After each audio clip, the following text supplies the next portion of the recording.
Hello beautiful people, welcome back to my channel Easy Sewing with Tyke. In today's tutorial I'll be showing you how to create a trendy and stylish two-piece outfit, palazzo trouser paired with a button down shirt, and to give it a fun twist, this shirt features a side ruched effect. A huge thank you to all my returning subscribers and viewers. Your support truly means the world to me. Your likes, comments and shares help to keep this channel going, and if you're new here, you're welcome. My name is Taiwo and I'm so excited to have you join us today. Before we dive into the tutorial, make sure to subscribe if you haven't already, give this video a thumbs up, drop a comment or ask any question you might have, and share with your friends so YouTube can recommend this video to more awesome people like you. And here's a quick reminder that watching the art really helps to support the channel, so thank you so much for that. All right, let's jump into the video and start creating. The fabric that we're working with today, it moves around a lot and it is very colorful, so the chalk is not that visible on it.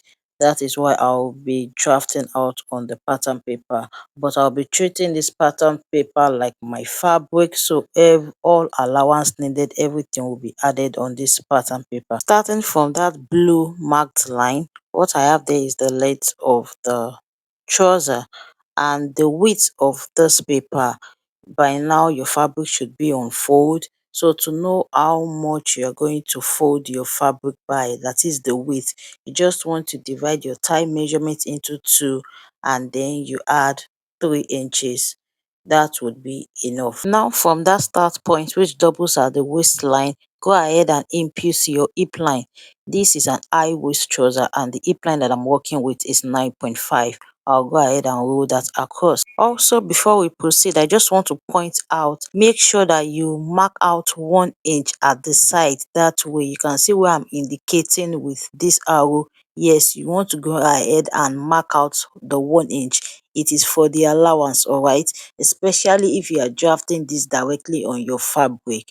Just go ahead and mark out 1 inch from the top to the bottom. Moving on, the next vertical measurement you want to impute should be your crotch depth, and to get that, since this is an high waist trouser, you want to divide your hip measurement by 4 and add 2 inches. The hip that we're working with is 44. 44 divided by 4 is 11. 11 plus 2 is 13, which is why I have 13 there. If you are working with a low waist trouser, then just divide your hip measurement by 4, or you can use the pictorial illustration showing on your screen to take your crotch depth measurement. Before we proceed to the other vertical measurement, let's work on this upper part. Now go ahead and impute your hip measurements divided by 4 on the hip line like this. Remember that I said the hip measurements we are working with is 44. So 44 divided by 4 is 11, but you have to add a 0.5 inch for ease. So proceed to take the same measurement on the waistline and on the crotch depth. Afterwards, you just want to go ahead and roll it across like so. So because I did not mark out 11.5 earlier, I'll go ahead and add the ½ inch. Proceed to divide your thigh measurement by 2. Your thigh measurement by 2, not into 4, and mark it out on the crotch depth line like so. Then at that angle that we just come up by 1 inch, and you just want to point it out with your dotted line, then take your curve and make a curve like this. Now on the waistline, come in by ½ inch and connect it to the curved line like so, because that part is not supposed to be straight, it is supposed to be slanted. I hope this is not confusing, which is why I used a green marker. Remember that I have 2 lines there because I added my ease after taking my hip measurement, so do not allow it to confuse you. Alright, afterwards proceed to find the midpoint of the thigh measurement that was imputed on the crotch depth and mark it all the way to the hem line. That line is the green line. On the waistline, come down by ½ inch and slant it all the way to the sides. From the crotch area, you want to slant it all the way to the sides. Now proceed to measure out the nail length and roll it across. So that is the nail length and that is the full length. Next thing you want to do is to proceed to measure out 1 inch like this. Then from that 1 inch, measure out what you have from that 1 inch all the way to the green line. Then whatever you have, for example, if you have 6 inches, now go ahead and replicate that 6 inches at the other side and just connect it like this. Note that you can come in by 1.5 by 2 inches or 1 inch depending on how free you want it to be at the knee area. Remember, this is a free pant, a palazzo pant, so it's not supposed to be too tapered. That is why I am not putting in the exact knee measurement. I'm just removing 1 inch. Okay, so at the full length that way, I'm going in by 1.5. I'm taking the measurements from that 1.5 to the green line, then I'm replicating it at the other side, after which you just want to connect it together like I'm doing in this video right now. Now the next thing you want to do is to go ahead and add your sewing allowance all around like this. You can see I'm adding 1 inch sewing allowance. Nowadays I prefer to use 1 inch sewing allowance instead of ½ inch. But if ½ inch sewing allowance is what you prefer, by all means go ahead and add your sewing allowance. Also at the side, go ahead and add the 1 inch sewing allowance. So you can see the reason why I left that 1 inch before taking all of my measurements. We are done drafting the front part of the trouser right now, but this is just for people that would prefer not to have an elastic waistband. What you want to do is just go ahead and input your waist measurement starting from the crotch area. Whatever you have, mark it and then just connect it to the hip line. It will be preferable if you use your curved roller for this to get a nice shape. Also go ahead and add ½ inch all around the crotch area. That is the sewing allowance for the crotch area. So I'll be adding a band to this trouser, which is 1.5 inch high. So I'm going to go ahead and remove that 1.5 inches like this. On the crotch area this way, make sure that you take the 1 inch after the ½ inch that was removed, not from the original waistline. Then proceed to add your ½ inch joining allowance. We are going to use this ½ inch joining allowance to sew the band onto the trouser. Afterwards, we can proceed to cut it out. And it's time to transfer it to the fabric. So I'm gonna need to fold my fabric into two. I'm not adding anything. We are not doing any adjustments on this aside from just adding the hemming allowance.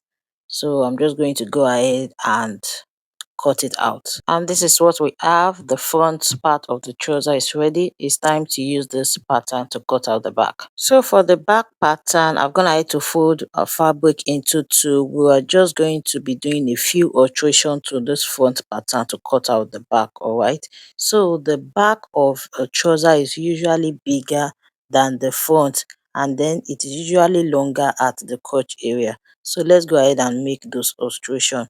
The first thing that you want to do is to add 1.5 inch at the crotch area like this. Just go ahead and add your 1.5 inch, then proceed to connect it to the side. So the sides would be equal, while at the crotch area the back would be longer than the front. This is because of the bum.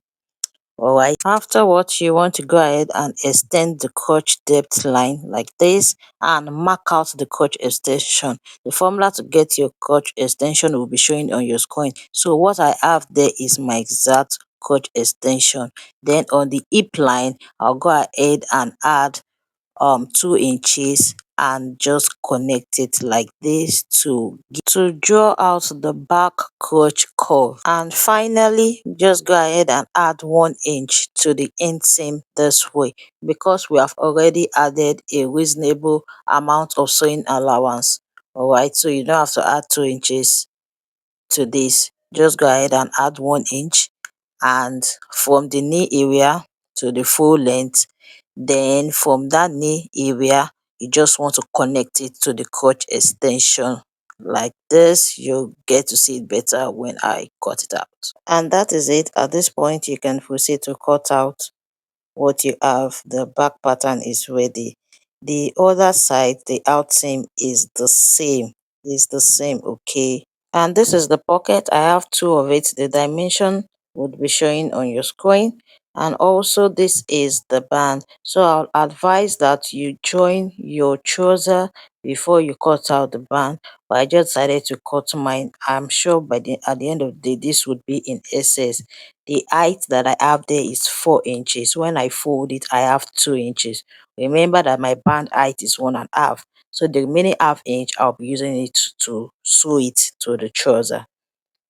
Again, I'll be drafting out the shirt on a pattern paper because of the same reason I gave when we're drafting the trouser. Go ahead and fold your paper or your fabric into two. We're starting off with the back pattern, and that is my start point or shoulder line. That's where I'm starting all the measurement from. The next vertical measurement I'll be imputing here is the chest line. The formula to get that will be showing on your screen, followed by the half length, which is 16, and followed by the full length of the shirt. So because this is a ruched shirt, it has a ruched effect at the side. It is advisable that you add more inches to the length of your shirt so that by the time you are done ruching the sides, the shirt would not be too small. So I'm just going to go ahead and label everything that I have mapped out. On the start point line or shoulder line, you want to go ahead and impute your shoulder measurement divided by 2. The shoulder measurement that I'm working with is 16. 16 divided by 2 is 8. And you want to go ahead and take that same measurement on the chest line and connect it all the way to the shoulder line like this. Then on the chest line, go ahead and impute the bust measurements divided by 4. In my case, I'm working with 40 inches. 40 divided by 4 is 10. Then add your sewing allowance. Now, if you don't want your shirt to be fitted, make sure that you add extra 1 or 2 inches to all your measurements, all right? Then the same thing on the half length, you want to go ahead and divide your waist measurement divided by 4. Mark whatever you have there and add your sewing allowance. Also on the hip line, go ahead and impute your hip measurement and add your sewing allowance. I'm making use of 1.5 inch. Afterwards, you just want to connect the 3 points together like this. Moving on, for your back neckline, you want to go ahead and use 2.5 for the width and 1 inch for the depth.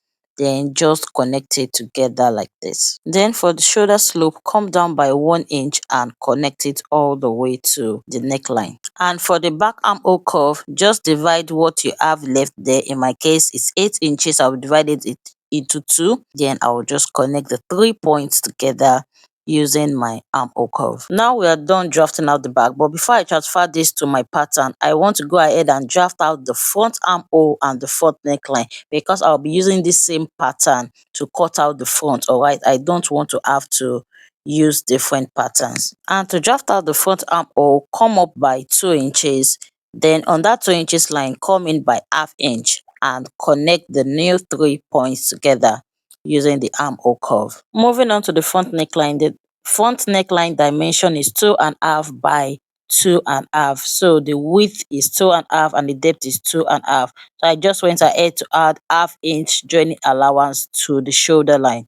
So it's time to cut this out. So I went ahead to fold my fabric into 2. I've added all the allowance on the pattern already, so I'm just transferring it to the fabric directly without adding anything else, and the back pattern is ready. So because I knew I'll be using the same pattern for the front and the back, I've already gone ahead to fold out allowance for my placket earlier. So I'm just opening it out, and what I added for my placket is 3 inches. So I'm just going to fold in ½ inch that way and fold the remaining 2.5 that way. So the width of my placket would be 1.25.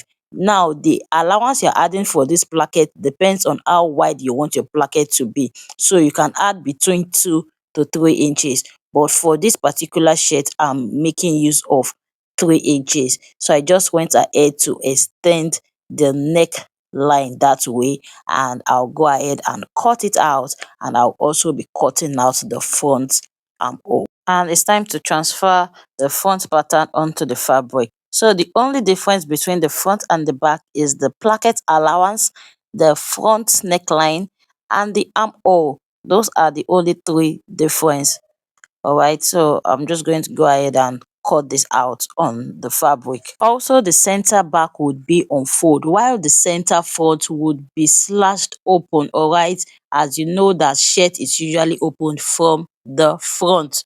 Okay, so once I'm done cutting this out on the fabric, that center front that has the placket, I'm going to go ahead and cut it open like this. At this point, the front and the back shirt pattern is ready. The next thing to do now is to cut out the sleeve. I will not be cutting out the collar yet till I am done joining both the front and the back together at the shoulder and folding in the placket, and we're measuring the right neckline. All right, to cut out the sleeve, measure out your desired sleeve length, then measure out the cap height. The formula to get that will be showing on your screen.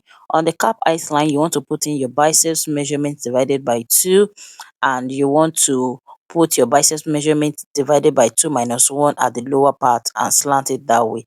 Then from the top that way, I have a slanted line to the biceps measurement, and I'm just going to find the midpoint and have like an S shape. This is a freehand, but I have a detailed tutorial on how to draft your basic sleeve. The link will be showing on your screen right now, but this is what I do when I want to draft it freehand. So I'm just going to go ahead and cut it out, and the sleeve is ready. We'll be stopping here for today. So the part 2, which is the concluding part of this tutorial, would be the next video that will be uploaded on the channel. So do well to post on your post notification so that you do not get to miss it. See you in the next tutorial. Until then, take care and happy sewing. Bye.